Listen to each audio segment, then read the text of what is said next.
Nakatakda ng ilabas ngayong araw ng International Criminal Court Appeals Chamber ang desisyon sa apela ng depensa ni dating Pangulong Rodrigo Duterte hinggil sa jurisdiksyon ng korte sa Pilipinas. Una nang binasura ng pre-trial chamber ang argumento ng kampo ng dating Pangulo na wala ng otoridad ang ICC sa kaso matapos kumalas ang Pilipinas sa Rome Statute noong 2019. Ang magiging pasya ng Appeals Chamber ang magtatakda ng susunod na hakbang sa kaso.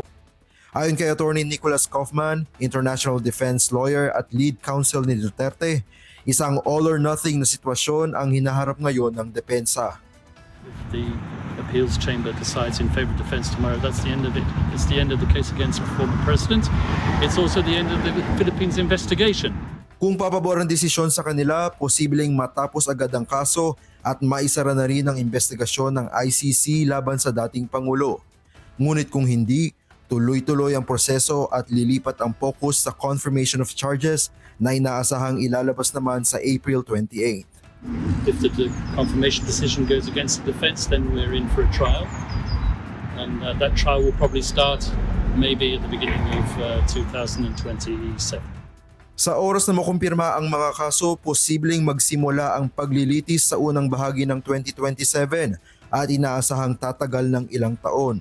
For a trial. Unfortunately, cases at the ICC move at a glacial pace, and we're looking at a few years. Yes, unfortunately.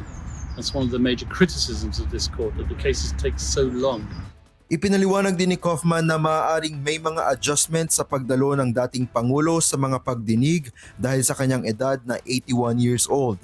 Samantala, nananatiling positibo ang ilang taga-suporta ng dating Pangulo na papaboran ng korte ang kanilang panig. I remain positive na the appeals chamber will decide in favor of the defense team of the former President Rodrigo Duterte. It is a fact that the Philippines is a sovereign country. It is a fact that our judiciary is perfectly working and fine. Nananatiling nakaabang ang publiko sa magiging pasya ng appeals chamber. Mamayang alas 5 ng hapon, oras sa Pilipinas, inaasahang ilalabas ang desisyon at malalaman kung ito na nga ba ang katapusan ng legal na laban o simula pa lamang ng isang mahabang proseso sa International Criminal Court. Raven Campos, UNTV News and Rescue.